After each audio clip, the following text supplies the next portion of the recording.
早上，江爷爷来到爱宝的房间，此时画面太美，爱宝正睡在自己的青团上面，而姐妹俩正睡在角落的竹子堆里。江爷爷叫醒了母女三个，瑞宝和辉宝醒后便直接钻进了爱宝怀里，开始吃早点。爱宝此时还没睡醒，半梦半醒的看向奶爸，这模样呆萌呆萌的。姐妹俩现在单吃妈妈的奶已经吃不饱了。姐妹俩来到园区后，江爷爷又给姐妹俩进行了2次喂奶。等姐妹俩吃饱喝足后，姐妹俩便开始了自己愉快的一天。辉宝钻进了园区的油菜花丛中，辉宝将自己藏了起来，跟爷爷玩起了捉迷藏。江爷爷哄着辉宝快出来，不然下一秒自己的油菜花又要倒下一片了。辉宝从油菜花丛中钻出来后，身上沾满了油菜花瓣，而瑞宝这里就是安静的小公主，正趴在小滑梯上休息。这乖巧的模样很难让人不爱。瑞宝的一举一动都俘获着爷爷的芳心。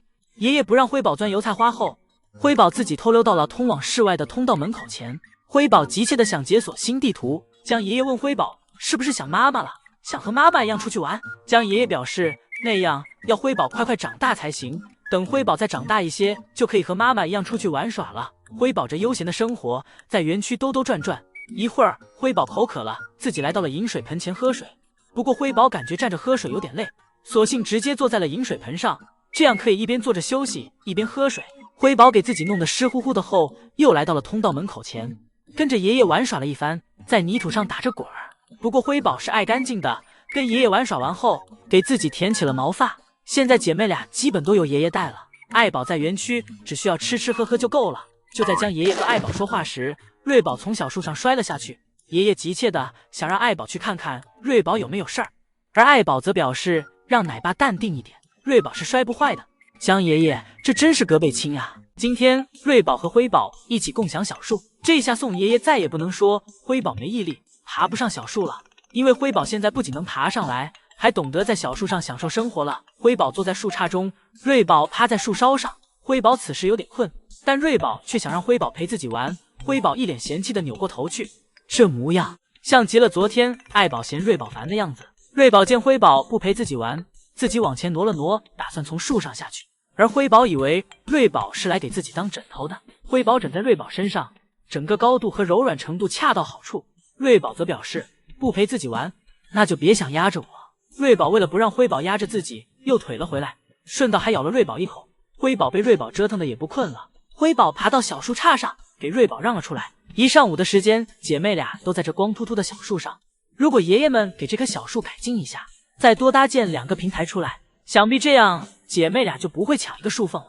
而此时的爱宝正在小木床上，爱宝趴在小滑梯上休息的样子，满满的幸福感。等5分钟观看时间到了，姨姨去了室外。此时乐宝正独自在室外园区玩耍。以前福宝在的时候，父女俩还可以爬到树上看看彼此。福宝隔离后，现在室外园区只剩下乐宝了。乐宝这个样子像是留守老人。乐宝在园区吃了睡，睡了吃。另外，乐宝的毛发看上去也有所恢复，这跟乐宝发情期即将过去也有一些原因。因为乐宝在树上蹭来蹭去的行为减少了。等依依第2次排队回来时，瑞宝和辉宝也不再折腾了，而是一起趴在小树上睡着了。爱宝则睡在了小木床上。此时宝家唯一还在营业的只有乐宝。此时的乐宝又自己扛起了养活全家的重担。为了不让游客们白来一趟，乐宝坚持不懈地在园区营业。乐宝可谓是宝家最敬业的大熊猫。一会儿爱宝醒后，奶爸们给爱宝放置了新的竹子。爱宝睡醒后也开始营业了，给游客们表演着大熊猫吃播。在家闷了4天的瑞宝和辉宝就差把房间的天花板给捅下来了。姐妹俩在爱宝的青团、尿液以及水渍里玩得不亦乐乎。辉宝每次看到爷爷来了，就要跟在爷爷屁股后面捣乱，给爷爷施加工作难度。而聪明的瑞宝早已爬到了栅栏上，这样既躲避妹妹的无差别攻击，又不碍事儿。而辉宝就没这么高的觉悟了，辉宝则是哪乱就偏往哪去，爷爷在干什么，自己也要抢着去干。姐妹俩这几天身上就没干净过，直到一会儿姐妹俩吃饭时，姐妹俩这才安静了一会儿。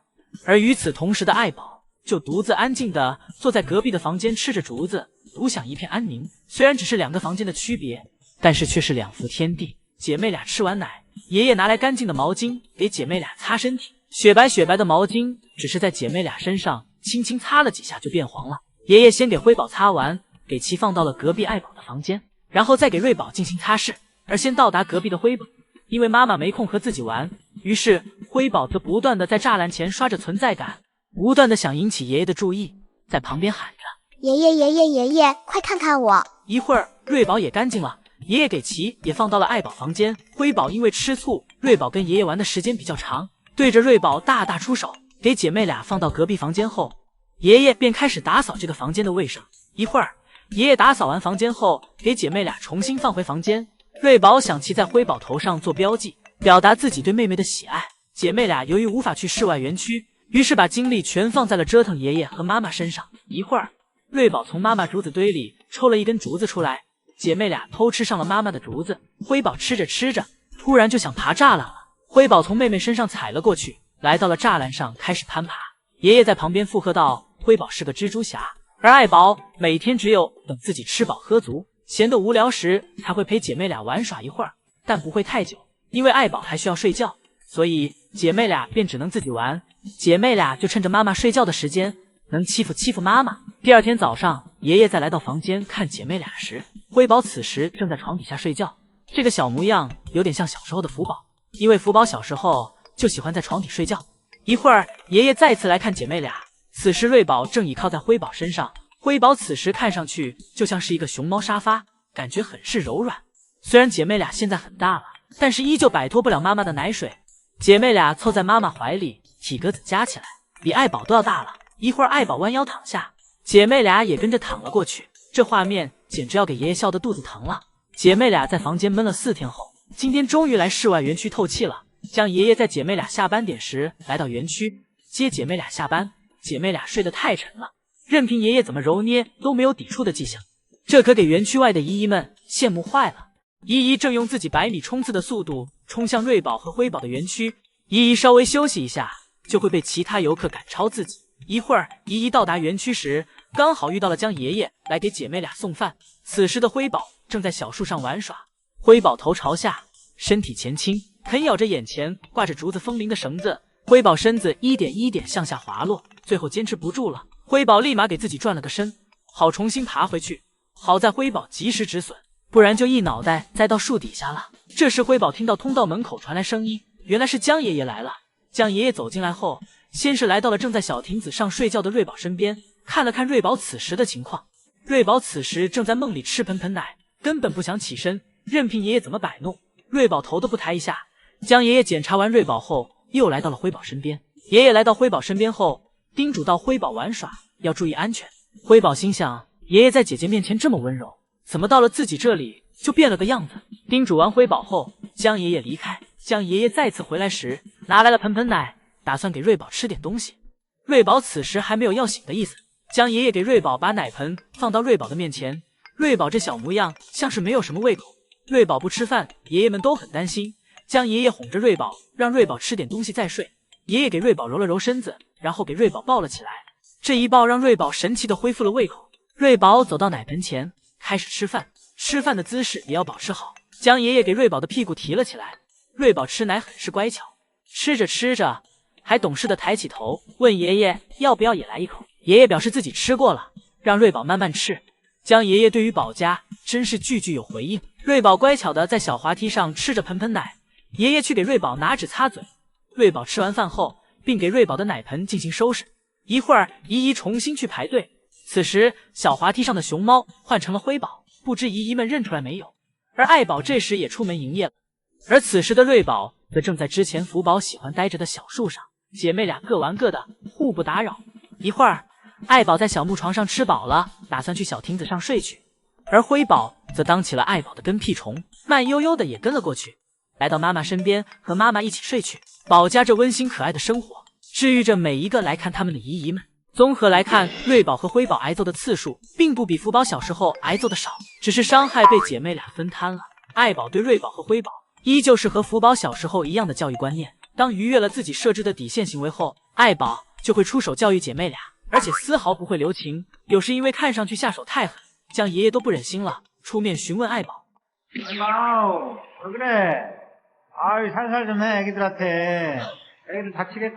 江爷爷表示，爱宝对于育儿方面很是专业，通常姐妹俩彼此玩耍时，爱宝是不会出手的，但当爱宝看到姐妹俩做出危险动作时，爱宝就会上前对其进行严厉的批评和教育，以此来告诫姐妹俩不能这样做。而且爱宝教育得很好，这样看来，瑞宝和辉宝挨的揍都和福宝小时候一样，都不是白挨的。爱宝之所以打姐妹俩，也一定有爱宝的道理。除了爱宝对姐妹俩的教育以外，姐妹俩相互之间也会经常切磋，姐妹俩彼此之间也不会留手，只是现在彼此牙都还没长齐，所以给对方打的都不是很疼。而爱宝就这样一边吃东西，一边时不时看向姐妹俩，只要姐妹俩不发生危险的事情，爱宝就不会去管。当然姐妹俩也不能妨碍自己吃东西，但姐妹俩现在都开始对竹子感兴趣了，所以经常会偷啃爱宝的竹子。爱宝一巴掌给瑞宝推开，表示别来打扰自己。爱宝看着姐妹俩在自己身边太烦了，于是便都给其丢到了小滑梯上。而姐妹俩离开妈妈身边后，注意力又转向了园区里的南天宝，最后还是南天宝承受了所有。不过最近因为爷爷栽种了油菜花，园区里又多了新的受害群体。宋爷爷看了这个场景，只是夸赞姐妹俩现在力气很大，而且从侧面还可以看出姐妹俩现在很健康。宝今天又被爱宝揍飞了。上一秒爱宝还在小滑梯上给自己挠痒，而瑞宝则在小木床上自己玩耍着，没有去招惹妈妈。紧接着爱宝突然冲了过来，瑞宝紧急抱头将自己埋了起来。瑞宝这似乎是知道自己又要挨揍了，接着爱宝2巴掌想给瑞宝推下小木床，但瑞宝却很执着，牢牢缩在一团，尽量使自己不要掉下去。而爱宝则是紧接着对着瑞宝一通暴力输出，最后一个暴击给瑞宝拍飞了出去，整整飞出去2米远。瑞宝是扛揍的，瑞宝被拍飞后接着就爬了起来，像是什么也没有发生过一样。瑞宝又重新爬回小亭子，而这时爱宝又跟了过来，瑞宝依旧牢牢趴在小滑梯上。此时正在场外的爷爷喊爱宝不要再揍瑞宝了，会给瑞宝打坏的。爱宝不听，手一抬，瑞宝又从滑梯上掉了下去。瑞宝真是越来越扛揍了，瑞宝掉下来后仍是没有任何的不适，反而还想再次爬上小木床。瑞宝真是越挫越勇。不过爱宝这时察觉到小滑梯下面有动静，便爬了下来。这一次瑞宝直接被妈妈的眼神吓退了。一会儿一一来到了室外园区，此时福宝正在室外园区营业，福宝的状态很是不错，自然上扬的嘴角说明福宝现在很开心。而乐宝这里则又在释放自己的男友力了，双开门的身姿在树上蹭来蹭去。爷爷们曾表示乐宝身上掉毛的原因，一部分也是因为乐宝给自己蹭得太厉害了，小树上肉眼可见般的都被乐宝蹭包浆了，别人都是盘核桃，乐宝直接盘大树。今天宋爷爷来到园区时，刚好撞到了正在大战的姐妹俩，场面异常的激烈。作为现场第一记者的宋爷爷险些被误伤。早上宋爷爷来给爱宝送胡萝卜，辉宝看到爷爷来了，立马对爷爷展开追逐模式。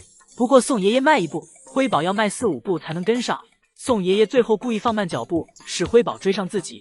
辉宝来到小亭子上后，莫名的跟姐姐打了起来。宋爷爷则淡定的在一旁拿着手机，记录着姐妹俩这打闹的样子。姐妹俩打得有来有回，从小滑梯上打到小木床上。瑞宝有点过于激动了，不小心踩空，从滑梯上摔了下去。瑞宝打不过妹妹，于是便将攻击对象转向了爷爷。瑞宝爬上滑梯，开始攻击宋爷爷。瑞宝在攻击宋爷爷的同时，辉宝还在一旁的独木桥上整活。辉宝脚下没踩稳，不小心从独木桥上摔了下去。辉宝摔下去后没有哭，拍拍身上的土又爬了上来。姐妹俩各自忙各自的，而宋爷爷也一直没闲着，不断躲避着瑞宝的攻击。很快辉宝看不下去，爬上小滑梯给瑞宝揍了一顿，让姐姐不要总欺负爷爷。姐妹俩又从小滑梯上打到了小木床上，又从小木床追到独木桥上，最后姐妹俩双双坠地。不过这还没完，姐妹俩又重新爬回小木床上，由于辉宝太激动，没踩稳又掉了下去。不知道在怎样的默契下，姐妹俩的目标一时间突然换成了宋爷爷。姐妹俩一起出手，宋爷爷毫无反击的机会。宋爷爷一边走瑞宝一边追，瑞宝这模样简直不要太可爱。而辉宝这时则沉稳了许多，没有选择去追爷爷，而是去妈妈的竹子堆里翻找小零食去了。一会儿爱宝来到园区开始吃饭，爱宝正吃着竹子，突然注意到旁边辉宝手里的这根也不错，伸手便给辉宝的竹子拿了过来，防止辉宝有情绪。爱宝夸赞辉宝越来越懂事了，知道给妈妈递竹子了，但辉宝不想给，一直牢牢地抓着竹子。最后爱宝吃了2口便还给了辉宝。爱宝还是挺在乎辉宝感受的，而瑞宝这里正自顾自地玩耍着。姐妹俩这乖巧的模样真让人省心。吃过饭的爱宝正在陪瑞宝在小木床上玩耍，瑞宝在妈妈身上爬来爬去。瑞宝给妈妈当成了一个游乐场，但是这个游乐场也有自己的想法，不是瑞宝想怎么玩就怎么玩，而是瑞宝需要按照游乐场的要求来玩。换个角度想，其实就是爱宝在玩瑞宝。玩到最后，瑞宝想逃跑了，一咬牙给自己摔了下去。摔下去的瑞宝一脸得意，而爱宝这里躺着给自己挠着痒，看上去爱宝也玩开心了。姨姨再次排队回来时，刚好爱宝睡醒，正向通道门口走去，打算回家休息。一会儿，爱宝回室内休息后，宋爷爷给爱宝搬来了新竹子。宋爷爷抬头看了看爬到树上的瑞宝，瑞宝最近在小树上待得越来越惬意了，爬到树上后根本不想再下来。瑞宝在树上啃着自己的小手，这小模样可爱坏了，时不时还回头看看窗外的姨姨。辉宝这里紧紧抱着爷爷的小手，想让爷爷和自己玩，但宋爷爷此时还没忙完，摸了摸辉宝的头后离开。辉宝看到爷爷离开后，一头钻进了妈妈的竹子里，给妈妈的竹子全给弄乱了。宋爷爷看辉宝不老实，于是便给辉宝抱了起来。此时被抱起来的辉宝心想坏了，这一下自己又要被爷爷挂树上去了。辉宝一脸的不知所措，被爷爷抱起来后也不再挣扎，等待面对现实。调皮的姐妹俩现在不管是在房间还是在园区，都有用不完的体力。这天爷爷在给爱宝送小零食，看到瑞宝在旁边，爷爷便将爱宝的小苹果递给了瑞宝，想让其尝尝甜味儿。不过现在瑞宝牙还没长齐，对于小苹果只能在上面留下几颗牙印，但苹果的甘甜让瑞宝尝到后便不想再放开了，抱着小苹果埋头奋力干饭。好在爱宝此时正在吃窝头，没有看见瑞宝手里的小苹果，直到一会儿爱宝手里的窝头吃完了，爱宝看到了瑞宝手里的小苹果，爱宝开始和瑞宝抢夺，但此时瑞宝根本没有反抗的余地。瑞宝用小脚蹬着爱宝，但这点力度对爱宝来说跟挠痒一般。爷爷给瑞宝带到了隔壁房间，先是给瑞宝擦了擦身上，而辉宝这时又跟爷爷撒上了娇，想爬到爷爷背上，将爷爷为了满足辉宝，直接将辉宝背在了背上。一人带俩娃，属实有点忙，而且每一只都不能让其感觉到自己受到了冷落。体验完爷爷后背的辉宝下来后，自己去到了房间一旁，给自己玩起了倒立。姐妹俩给爷爷搞得晕头转向的。当爷爷离开时，姐妹俩用行动表示自己的不满，不断的在栅栏上制造声音，甚至还想从栅栏下面爬出来，直到折腾到最后，姐妹俩双双累倒。看到瑞宝为了吃口奶跟在妈妈屁股后面来回跑的样子，这时我想起了福宝的小时候，姐妹俩这贪吃的样子可谓是长江后浪推前浪。福宝小时候和瑞宝一模一样，想吃奶时就会一直跟在妈妈屁股后面，妈妈去哪儿福宝就跟去哪儿，只为能吃口奶。而爱宝最后也只能妥协。爱宝心想，谁让是自己亲生的呢？而且福宝小时候不仅爱吃奶，还在吃完妈妈奶后抢妈妈的营养品，这爱宝可忍不了，对着福宝就是2巴掌。福宝也不甘示弱，学着妈妈的样子张大嘴巴。而爷爷看着福宝这可爱的样子，经常容易心软，便也会给福宝进行投喂。福宝小时候这古灵精怪的样子，真是给妈妈和爷爷拿捏的死死的。而在室外时就更有趣了，爱宝正在睡觉，而福宝为了吃奶也是给自己累够呛，因为爱宝一翻身，福宝就吃不到了，所以福宝必须跟着妈妈一起翻身。最后福宝吃上了奶，福宝让妈妈吃上了自己的脚丫。而福宝小时候喜欢吃奶，或许也是因为没有额外的盆盆奶吃，所以福宝每天不是在吃奶，就是在去吃奶的路上。再加上福宝不拘小节的样子，吃着吃着还会撅起屁股产青团。江爷爷看到这画面都沉默了，但紧接着江爷爷又夸赞起了福宝消化好。福宝在爷爷眼里不管怎么样都是优点。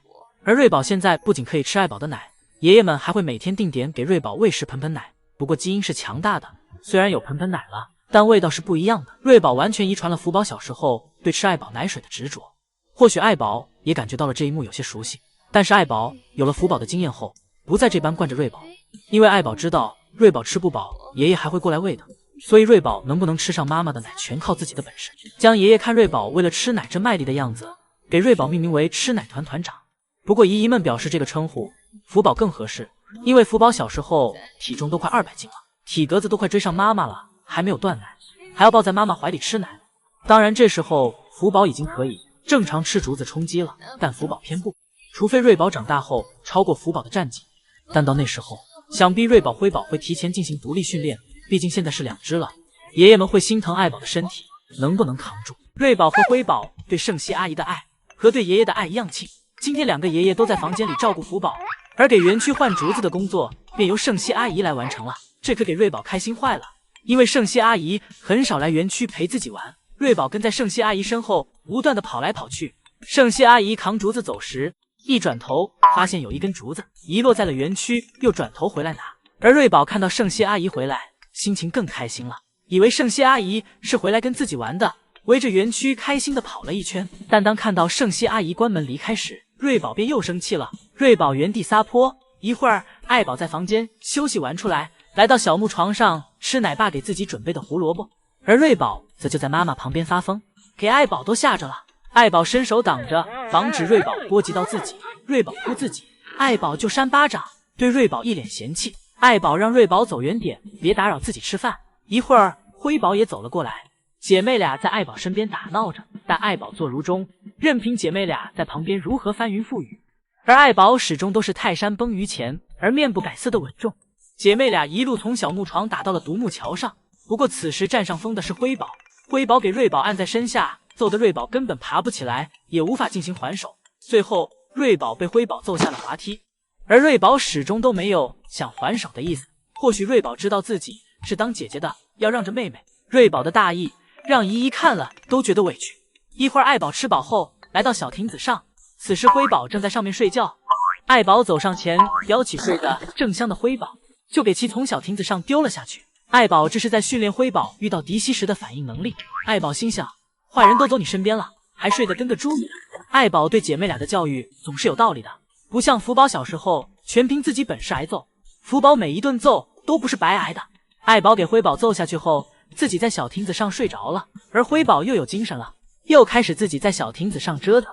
中午将爷爷抽空来到了室内园区，陪了陪姐妹俩，同样都是自己的宝贝孙女，不仅要好好照顾在室内的福宝，而在室外的姐妹俩，爷爷也要抽空进行陪伴。江爷爷表示自己要尽可能的做到对每一个孙女的爱都是平等对待。瑞宝辉宝这周的日记来了，这周爷爷们给姐妹俩更换了新的配方奶粉，而且姐妹俩适应的很快，已经完全接受新的奶粉了。宋爷爷表示，当时奶粉刚更换的时候，姐妹俩就露出了自己的盆盆奶变了味道的表情。瑞宝这小表情完全就是在质疑爷爷。另外，现在姐妹俩都习惯了小滑梯，而且玩的都很丝滑。在福宝小时候，爷爷们为了让福宝便于攀爬滑梯，还为福宝在滑梯上钉了木板，而辉宝现在则可以直接趴在小滑梯上往下滑。